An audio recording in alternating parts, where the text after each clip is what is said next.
Hey, it's Professor Wham again already. Well, I don't know if I can do this. I'm going to try to do this. I started reading a book the other day called Armageddon: What the Bible Really Says About the End. And I was in the process of reading it when, of course, Hamas and Israel happened. Now, actually, if anyone has been paying attention, Israel under Netanyahu, particularly in the last couple years, especially since the pandemic and during the pandemic, this is the kind of stuff that's been happening. All you have to do is look up what happened last Ramadan at the Al-Aqsa Mosque, what Israeli settlers have been doing in Ramallah, which is in the West Bank, which Hamas isn't even there. Hamas is in Gaza, not in the West Bank. Or what Netanyahu has been trying to do to reform, as he puts it, the Israeli judiciary into a fascism that rubber stamps anything he decides or the Knesset decides, in a series of acts that were considered so egregious that the Israeli military actually began to strike in protest. So these are all the kinds of things that have been happening in the last couple of years. Now, obviously, this has inspired retribution. But of course, it doesn't excuse atrocities. And while Israel is permitted to defend itself, the commission of atrocity for atrocity is not defense. It is feud. And we know this. This has been happening for as long as I've been alive. And I'm 62 now. And I know that there are people that are older than me that it's been happening even longer. But already I digress.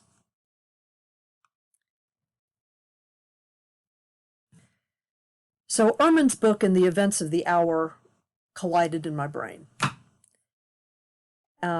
And as a scholar, as a historian of religion, I am kind of called on to explain this as briefly, or to look at things and talk about things as briefly as I can, or at least provide an outline of items to research on one's own, because there's no way to do all of this justice, while elucidating a context for those who are not educated in these things, because I am so educated.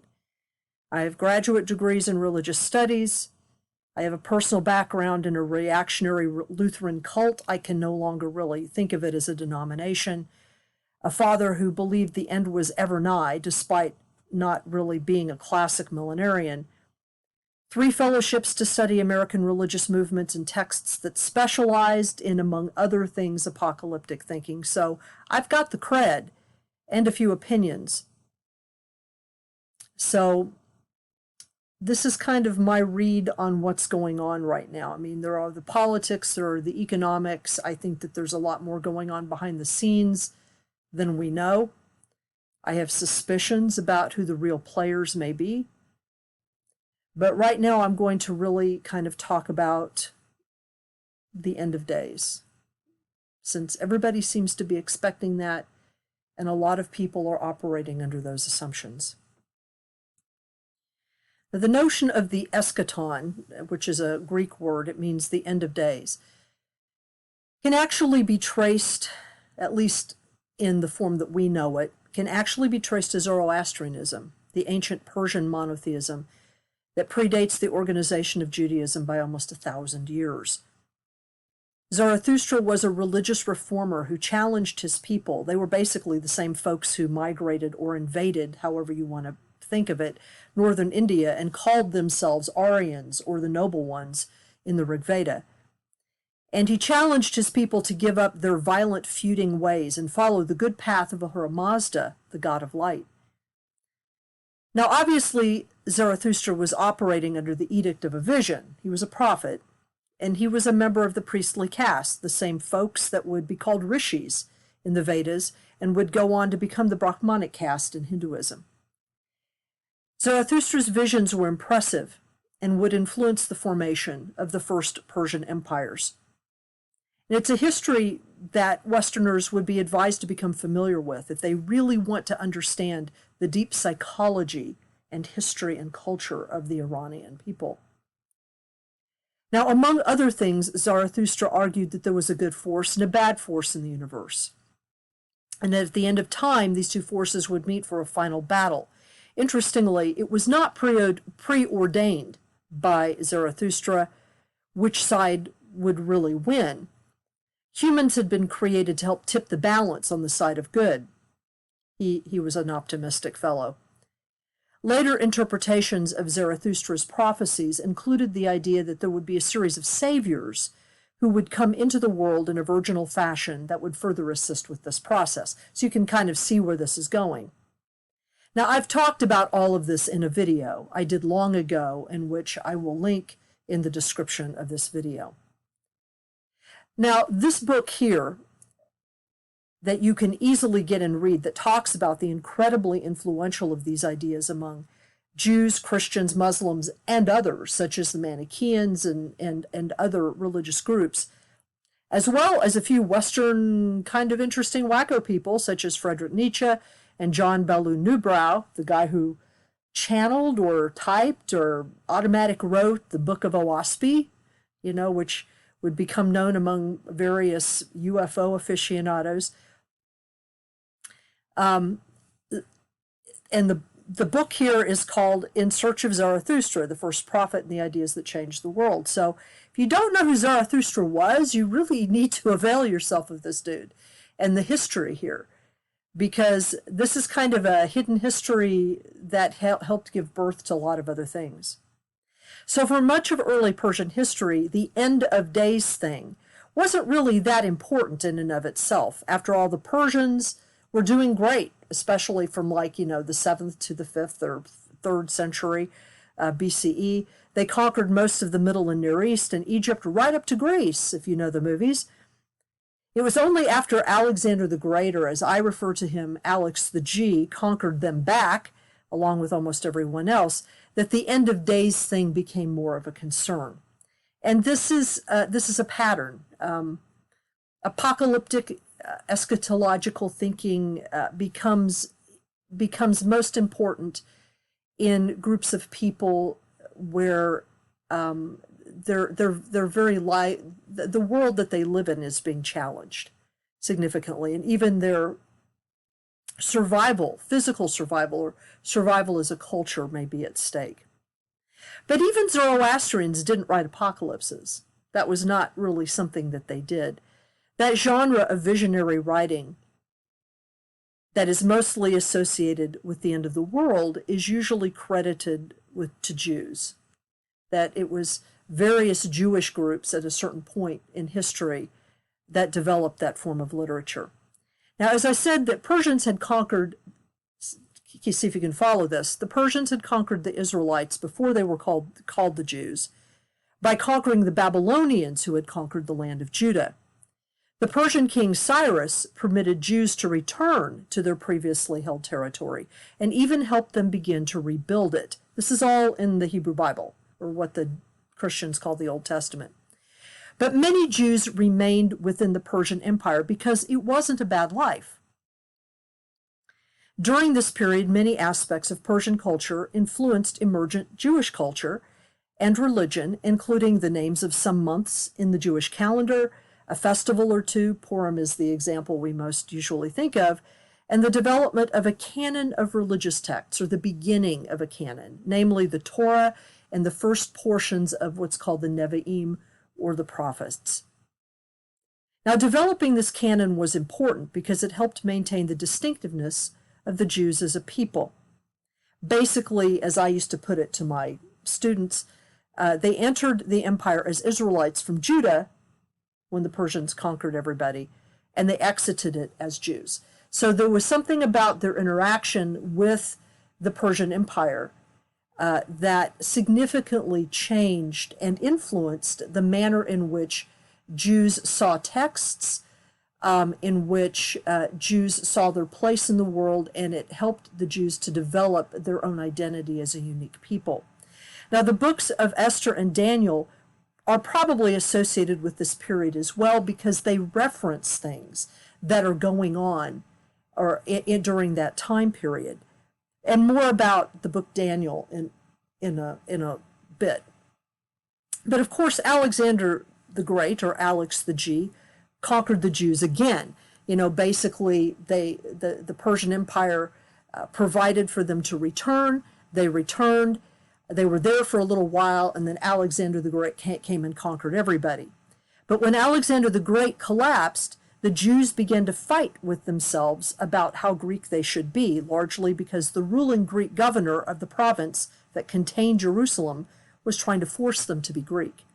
And that was the beginning of the Maccabean Hasmonean conflict that is remembered in the festival of Hanukkah. Now, the Jews won that fight, at least politically. However, Jews who had been displaced by this civil war became disenchanted, because Jewish ruler priests are no less corrupt than leaders anywhere, generally.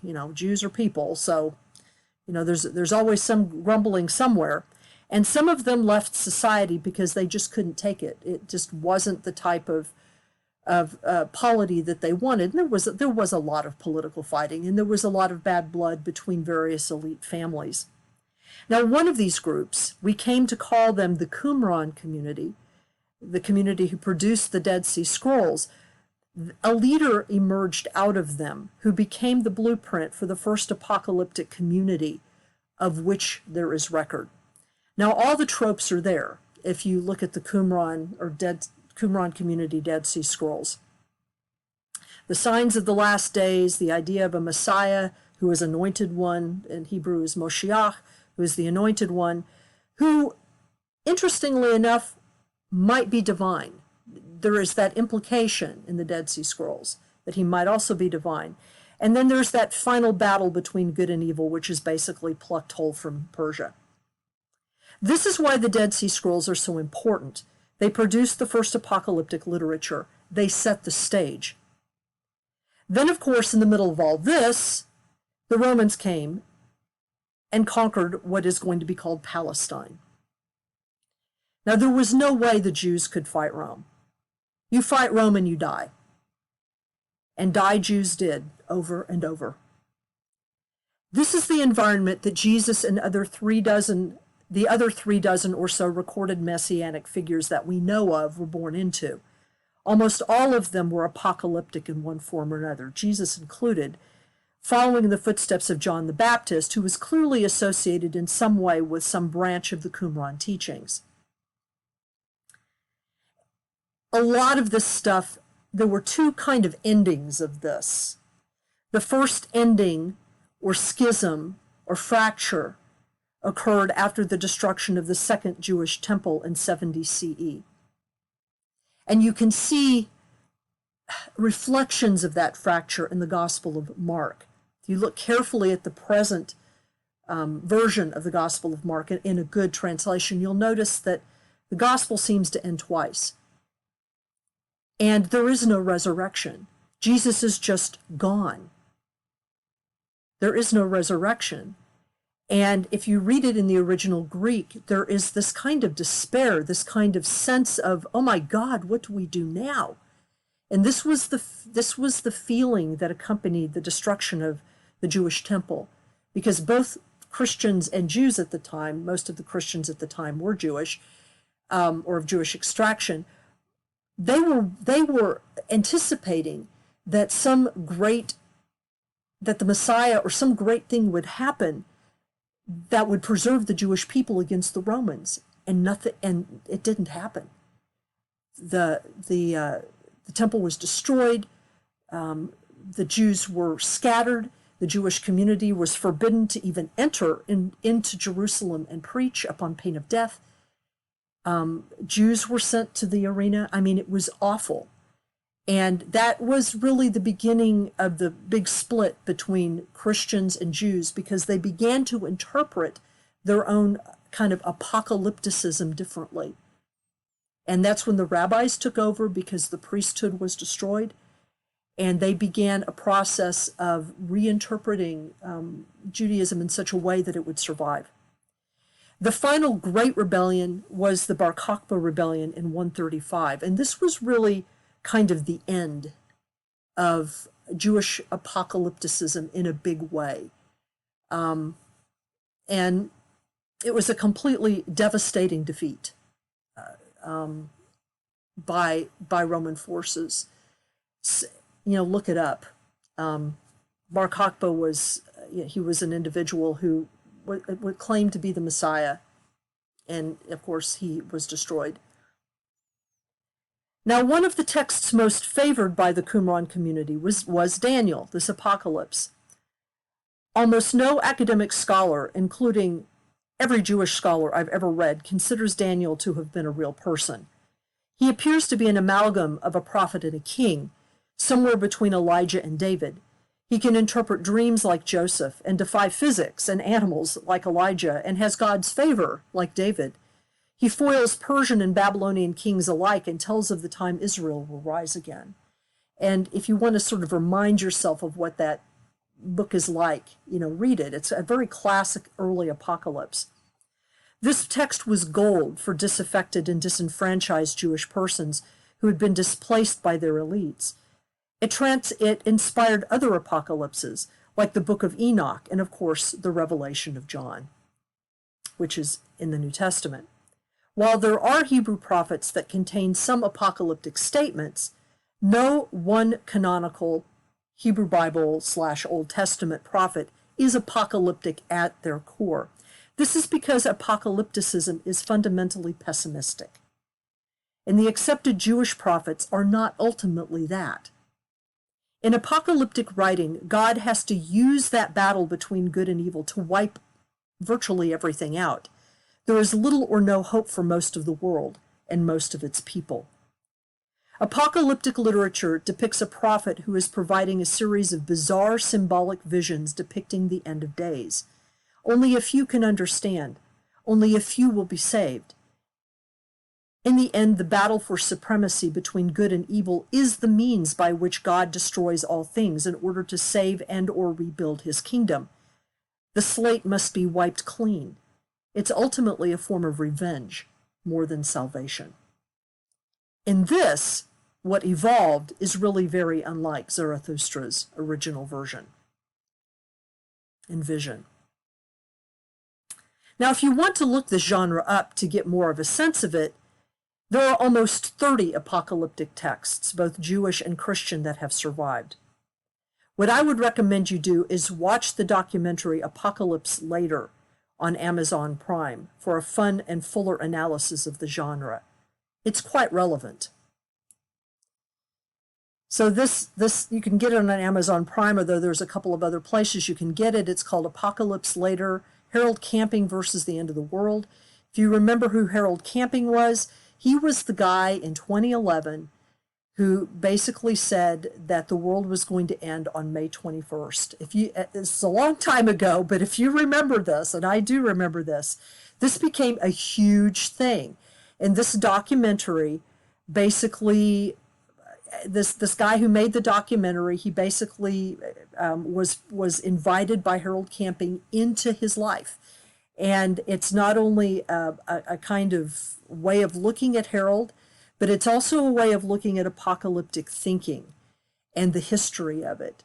Bart Ehrman, among other scholars, are present in it. And, a lot of these scholars are also believers in various ways. So it's not like it's anti-Christian in any way, and it's certainly not anti-Harold.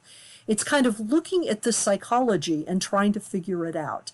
It's actually a very good introduction. Now, Daniel, the book, almost didn't make it into the Jewish canon. It was finally admitted as an example of this kind of apocalyptic literature, but plays almost no liturgical or scriptural role, at least not that I've ever seen. Occasionally, Jewish mystics would take it up, or the occasional Jewish claimants for Messiah would invoke it. If you go to Wikipedia and look up, claimants for the Messiah, it'll give you a list. After the abortive claim by Sabbatai Tzvi, who was probably the most famous of these in the 17th century, and he would go on to convert to Islam rather than be martyred, most Jews have just refused to go there. They're just like, this is too embarrassing. We don't want to do this. Instead, beginning in the 19th century, most Jews, other than the Hasidim, began to focus on secular solutions to survival, thus Zionism, and the embrace of certain kinds of Marxism, which has moments of apocalyptic tendency itself. Now, Christian apocalypticism is much more familiar to many of us, although it is the American-British version of such that we tend to encounter here in the United States. It always surprises students when I taught them about this to find out that the book of Revelation almost didn't make it into the Bible or the New Testament at all. And of course, this is the apocalypse that most of us are familiar with. Many early church fathers doubted its authenticity and took issue with the poor Greek in which it was written. The Eastern Church especially has never liked it. After much debate and discussion, and after Augustine provided a way to spiritually interpret it, it was finally admitted into the canon, but nobody really paid attention to it. It's hard to understand and preach from, so it was basically ignored until the time of the Crusades. Now, the medieval theologian, Joachim of Fiore, used some of the ideas in Revelation and the tumult that was raging as a result of the Crusades, and let me remind everyone that the Christians started the Crusades, and that's a whole history that one can research in order to figure that out for yourself. But Joachim of Fiore posited the idea, based on certain notions that were found in Revelations, that there were 3 ages of God's unfolding in the world. There was the time of the Father, the Jews or the Old Testament, the time of the Son, Christianity in the New Testament, and a later time of the Holy Spirit, the New Jerusalem, maybe? That's kind of what the Crusades wanted, was a New Jerusalem. Now, Joachim of Fiore wasn't overly apocalyptic himself in a manner that we would recognize, but he lived in such times. He lived in times where people were, predicting the end of things, at least in certain ways, and his work would be taken up by others who derived the idea of the dispensations from it. Not even Martin Luther, the great Protestant reformer, liked the book of Revelation. And Bart Ehrman goes into, the book here, Armageddon, he goes into a lot of the details about this. Martin Luther's German translation of the Bible relegates the text to an appendix because he believed it to be a forgery. The Greek is so shitty, and if you read the text carefully, it promises the believer that at the end of days, when everything is wiped clean, Christians will be able to live it up. Well, like the Romans did, or like the Pope was doing it at the time. So for Martin Luther, that seemed to be kind of a real materialistic kind of, he was Augustinian, and Augustine didn't like that part of Revelation either, which is why he reinterpreted it all spiritually. And what Luther did was just take the text and say, this is not a happy text. Let's put it in an appendix. That, however, did not keep Luther from calling the Pope the Antichrist, because, that's what a spin doctor reformer does. Now, the book of Revelation was used off and on by various Protestant reformers, but it really became popular fodder in the American Anglo milieu during the 1840s. Lots of stuff was happening during the 1840s. You have the Millerite movement. This was a movement by William Miller, who was the first person, at least in the United States, that was widely publicized, that attempted to claim that he knew when the end was coming, and it was coming at various times in 1843. But during the same time period, the teachings of an English preacher, John Nelson Darby, became popular. And he is the father of what's called dispensationalism, the notion that there are several ages in the church. He kind of got this idea from the Joachim of Fiore, that there are several ages in the church. He's the individual who sort of coined the term rapture, the idea that, Christians would be sort of, yanked up, ascended automatically into heaven and develop the beginning of the idea of the tribulations, all this stuff that we've heard of. So he was one person. Another person was Dwight Moody of the Moody Institute. And then probably the most significant individual was Cyrus Scofield, the creator of the Scofield Bible.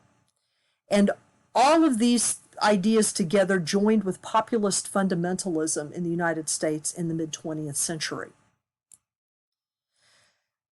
Basically, the American version of Darby's theory of dispensationalism placed America at the center of Christ's return. The idea of the rapture had been basically invented from a few tag ends of scripture that were sort of stitched together.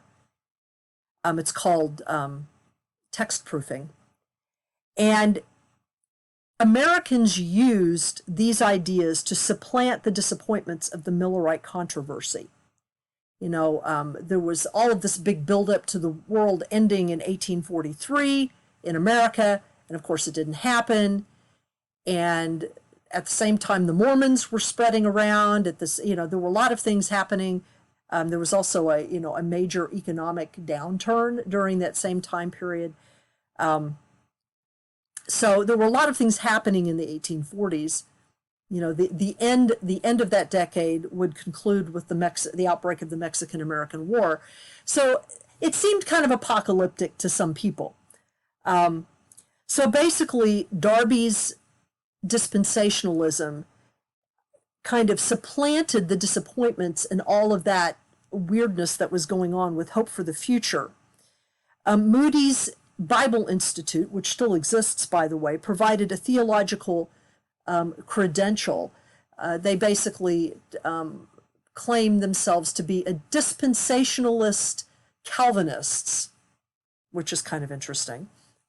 And then Scofield, who produced this book, Cyrus Scofield produced this book in the early 20th century. He was a Kansan, I think, out of Atchison, who created the study Bible, provided the fundamentalist template that one could place over Bible texts to see, quote, what they really mean in light of the coming eschaton. So let me just tell you a little bit about that. The Scofield Bible is a study Bible. And basically there are two versions of it.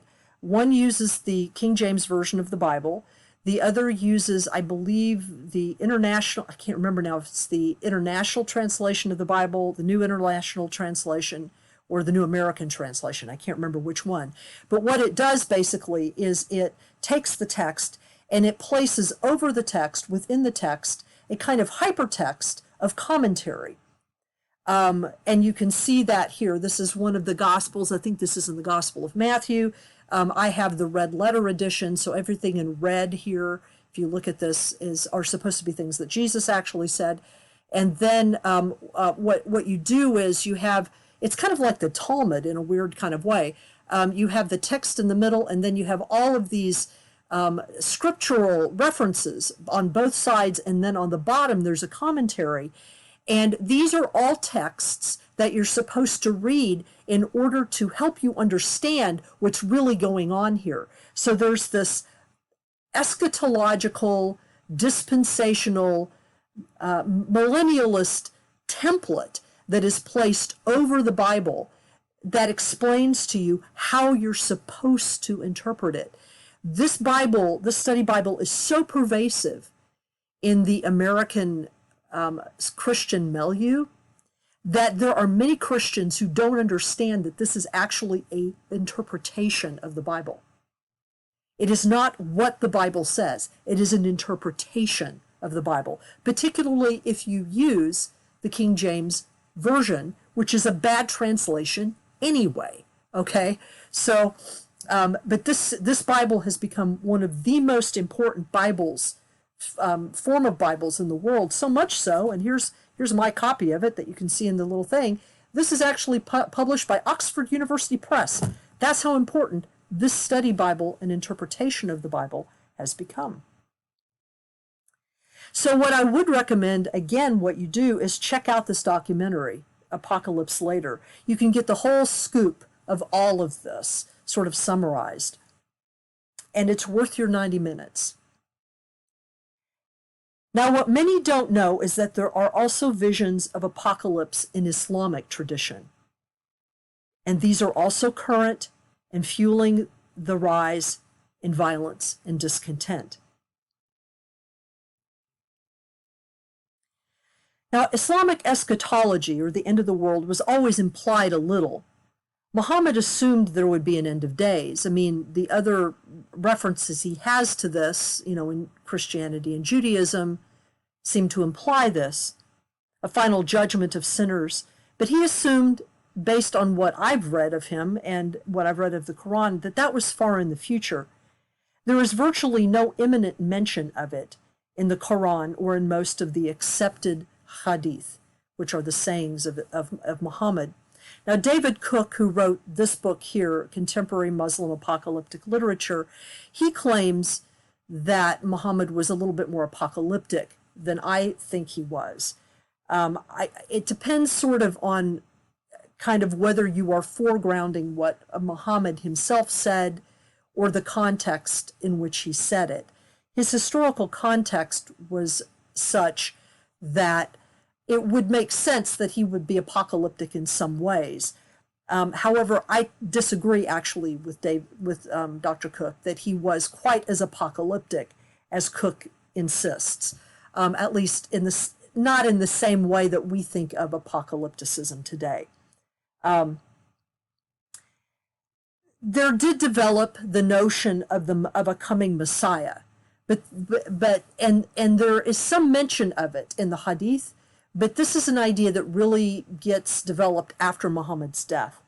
And this is the Mahdi, who precedes the return of Jesus and helps make a way for him, kind of like John the Baptist all over again. But what became when this really became important, was, and began to take root, was after the Battle of Karbala, which was a terrible conflict which eventually led to the Sunni and Shia split. That's kind of, to me, where you really see the birth of what would become Islamic apocalypticism in a way that is much more comprehensible to us today. Basically, the Battle of Karbala was the penultimate, not ultimate, but penultimate battle in a civil war, which was an interfamilial conflict about succession. Now, although Sunni and Shia authorities would come to dispute this, an outsider's observation, like myself, from the available sources, indicates to me and to many other scholars that Muhammad really didn't give clear instructions about who was to succeed him after he died. He said different things to different people, and he died rather suddenly. So it is quite possible, I think, that he hadn't decided. And people were just remembering different things about what he said, different discussions. But one of the successors that came after him was contested, and not all members of Muhammad's family would agree to follow him. Armed conflict ensued, and the Prophet's grandson, Hussein, who was one of the claimants for succession, was killed in an ambush after being promised safe passage and an audience. According to the story, and actually all the sources, even Sunni, agree, his son, an infant on his lap, was also killed. Hussein was also mutilated by decapitation, a clear violation of his stature as a descendant of the Prophet. Even Sunni sources admit that killing Hussein was a grave mistake, but they just say, whoops, sorry, it was warfare. Now, obviously, this is not enough. And eventually the family stain grew into the split between Sunni and Shia that remains today. Now, there isn't enough room here to discuss how Shia Islam folded these events into a narrative of religious significance. That's a whole thing in and of itself. But by the time of the Crusades, the schism over succession had grown into a reinterpretation of who the Mahdi was and what the signs of his coming might be. Now, obviously, the experience of the Crusades brought ideas about the end of times to the Muslims as well, and it brought them into sharper focus. And it is during this period that Islamic scholars such as Ibn Khaldun, al-Ghazali, and Ibn al-Arabi first began to try to understand what apocalypse might mean from an Islamic perspective. Still, you don't really have Islamic apocalyptic literature as such, okay? Only the Assassin Guild which some of you may have heard of, which had its unique cult and interpretation of Nizari Ishmaelism, which is a branch of Shiism, linked violence, mysticism, and cultivated an eschatology of any significance, particularly the ideas of martyrdom and instant salvation. But they mostly went after other Muslims. So even though this was happening during the Crusades, they believed that if they could get the right ruler in the right place, that right ruler would be able to usher in a new age and keep the Christians out anyway. But these Islamic ideas wouldn't come into full fruition until later and would be tinged with different realities and origins. Now, scholars have traced the origins of what the West refers to as Islamic fundamentalism to the 17th century Arabian teacher Al-Wahhab, who taught a return to original Islam in order to defend against Western colonialism. By that time, Shah Ismail I had already reunified Iran under a Twelver Shia doctrine in response to a vision he had had that only by driving Arabs out and returning to a Persian version of Islam could the West be kept at bay. And there was, at least with regard to Iran, there was some utility in that. As Muslim and Western powers continued to contend with one another, the eschatology and apocalypticism of the former continued to be influenced somewhat by the latter, even if mainly by response. It wasn't until the 20th century when Islamic thinkers such as Sayyid Qutb, who was the founder of the Egyptian Muslim Brotherhood, and later Mullah Omar, the founder of the Taliban, began to link Islamic eschatology to apocalyptic visions. And these are some of the things that David Cook talks about.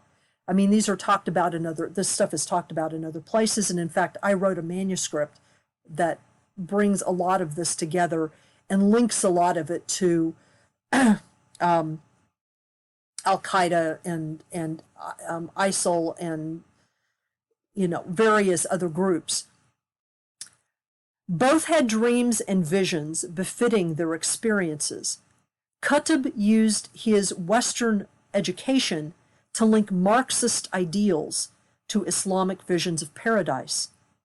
His reinterpretations of the Quran, in light of this, he has basically wrote an exegesis of the Quran using this rubric, is a bestseller and has been translated into English, and I recommend that you read it if you want to get a sense of what's going on with the Islamic Jihad, what's going on with the Egyptian Brotherhood, what are some of the ideas that have influenced even political Palestinians and others for the last 70 years. Among his innovations is a reinterpretation of jihad, which includes preemptive violent terroristic acts if they are considered necessary to achieving the objective of destabilizing colonial forces.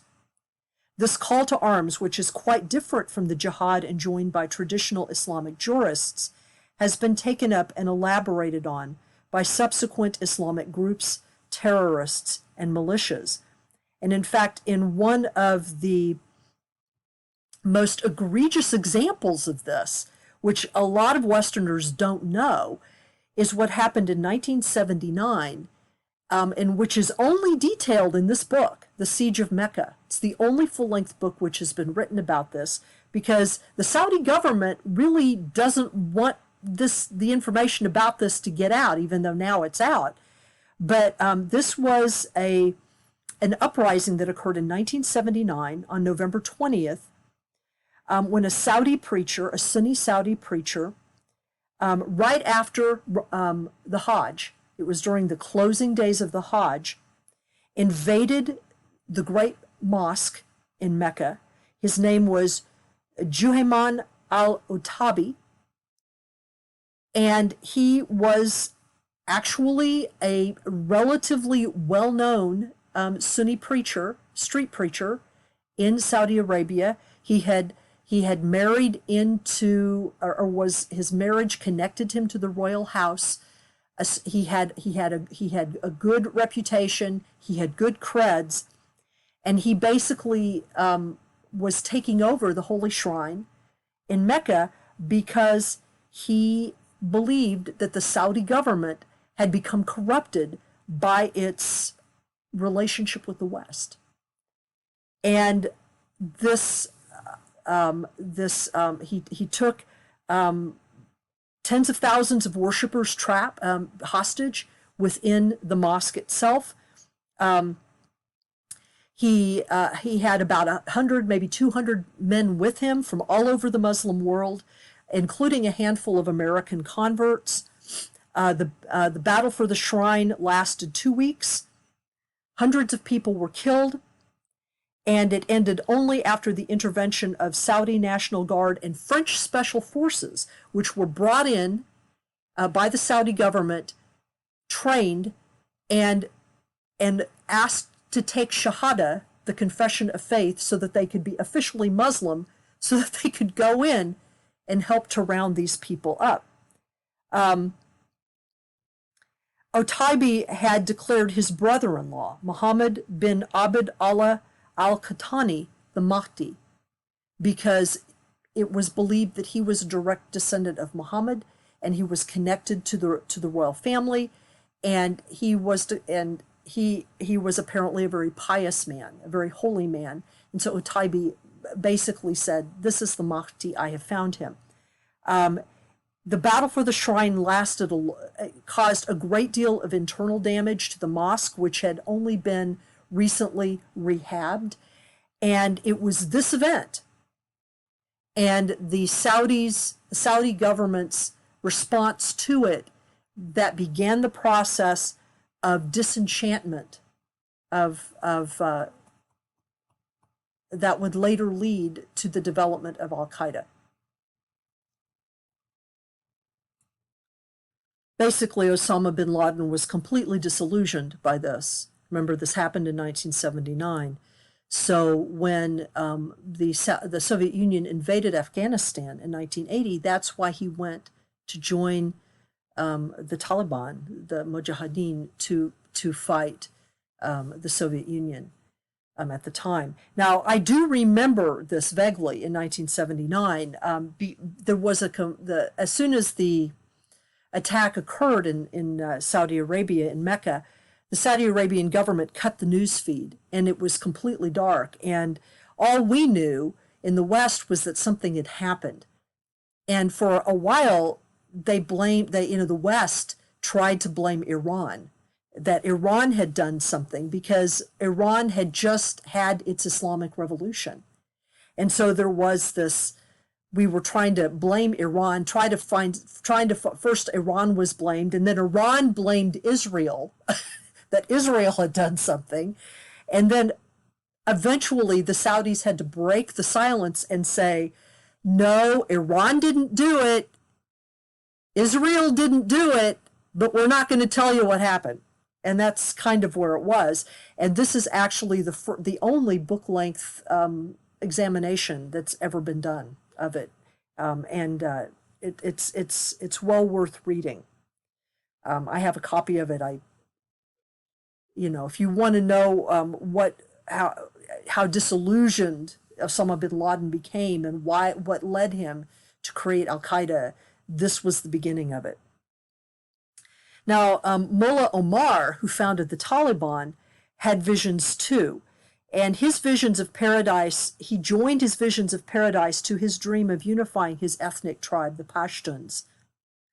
But if violence is necessary to accomplish this, he concluded, then so it must be. All of this was done in ultimate service of liberating Muslim people from the yoke of Western oppression. There have been individuals claiming to be the Mahdi from the earliest days of Islam up to the present. And I've just told you about the most consequential one of that. You can just Google that, who has claimed to be Mahdi, and there's a Wikipedia page on it. So what I would recommend you do if you're interested in this, look up Qutb. You spell his last name Qutb, because his vision is an interesting combo of certain types of Islamic fundamentalism and pietism with Marxism. It's very odd. That's why some of the things that the Islamic State or ISIL came up with, or Islamic Jihad have come up with, if you actually look at the origins of how they are developing their apocalyptic brands, a lot of it is Western. It's really based a lot on certain Western ideas about revolution, about the same kind of messianic view of history that Americans have had about America, except they apply it to an Islamic state.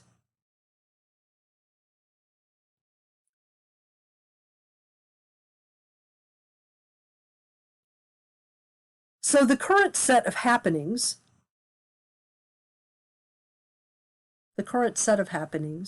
see visions of apocalypse contending.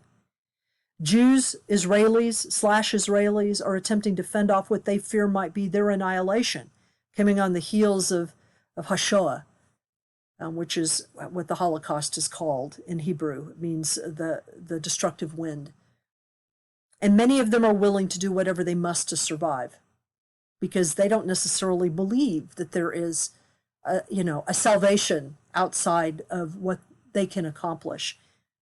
They will accept the help of Christian apocalypticists who only support Israel because of their own beliefs that they hold the signs needed for the Messiah's return, even though those same Christians believe most Jews are going to go straight to hell for their trouble. For some Christians, the Muslims, represented by the Palestinians or the Iranians or Saudi Arabia, are the Antichrist, whereas for apocalyptic Muslims, many Westerners, or the West generally, is an aspect of Al-Dajjal,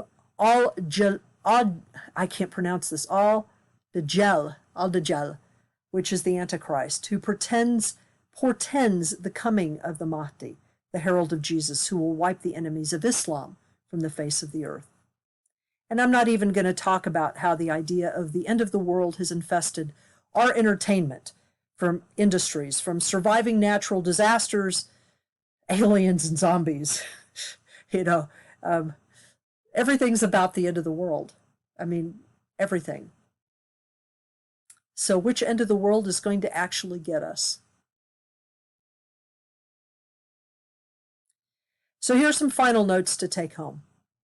Please use these to get past the stupid reporting in the mainstream media. First, again, eschatology is a study of the end of days. Eschaton is the end of days. Apocalypse, the term apocalypse, is Greek for the word revelation. The word revelation is Latin for the word apocalypse. So basically they're synonyms in English. However, the term apocalypse has come to mean matters pertaining to the end of the world and is used to describe both a literature and a stance about the world. Generally, it's a form of literature that uses complex and often violent symbolic language and images to express dissatisfaction with the present world and predict, through visions that purport to come through a seer, how the old world is going to be wiped out and a new world created. In its modern form, it is essentially nihilistic, with very little hope for the world and humankind. Palestinians are not all ethnic Arabs, and almost a third of them are Eastern Christians. Iranians are not Arabs. Almost 20% of Arabs worldwide are Christian, although this number has fallen in recent years in the Middle East due to Western colonialism. That was my cat, by the way, trying to make me feed her. Many Egyptians are not ethnic Arabs and do not consider themselves to be. About 15% of Egyptians are Christian. To be Jewish is to belong to a civilization and culture that may or may not be religious, but is held to represent a distinct history and identity. Judaism, of which there are numerous forms, can be converted to as the religious element connected to this history and identity. There are numerous ethnicities of Jews represented. So there's not one Jewish ethnicity. Israelites were what members of the kingdom of Israel under David and Solomon were called. There are no ethnic Israelites now. Now, there are some people who religiously claim to be Israelites. They claim they're the real Israelites. But the term Israelite in the Bible represents people who were descended from the ancestor Israel and were members of the kingdom of Israel or the kingdom of Judah. So there are no Israelites now. The term Israeli designates the citizen of the current nation of Israel. So to be Israeli, an Israeli is a nationality. There are Palestinian and or Arab Israelis. So if you're an Israeli, that means you're a citizen of the nation of Israel. I have been asked, is the Norse story of Ragnarok an apocalypse? Well, sort of. There is a visionary person in the text that is telling a highly symbolic story about the origin of the world and how the present world will come to an end. There are implications in the text about why, although the criteria of what constitutes good and evil are quite different in the texts, the Völuspá, which is the Icelandic text in which Ragnarok is described. There are implications in the text about why Ragnarok is occurring, but the forces of good and evil in the text are different. Basically, you don't have forces of good and evil so much, but it's more the forces of order and chaos, or even more specifically, the forces of the gods and the forces of nature. Essentially, nature wins in the Völuspá, in Ragnarok, and replants itself anew. So there isn't a complete clean slate, and humans have nothing to do with it. In fact, humans do not appear in the Völuspá text at all. Some scholars have opined that this text, this Icelandic text, probably was a response to certain Christian ideas within a pagan framework. Others maintain that the story is similar to other mythologies of death and renewal that one can find across the globe. Just as nature seasonally dies and renews every year, so does the realm of the gods. And that's quite different than the classic apocalyptic vision that I've been talking about. So these are my thoughts. And it took much longer than I thought it would, but it's also much shorter than I feared it might be. And there it is.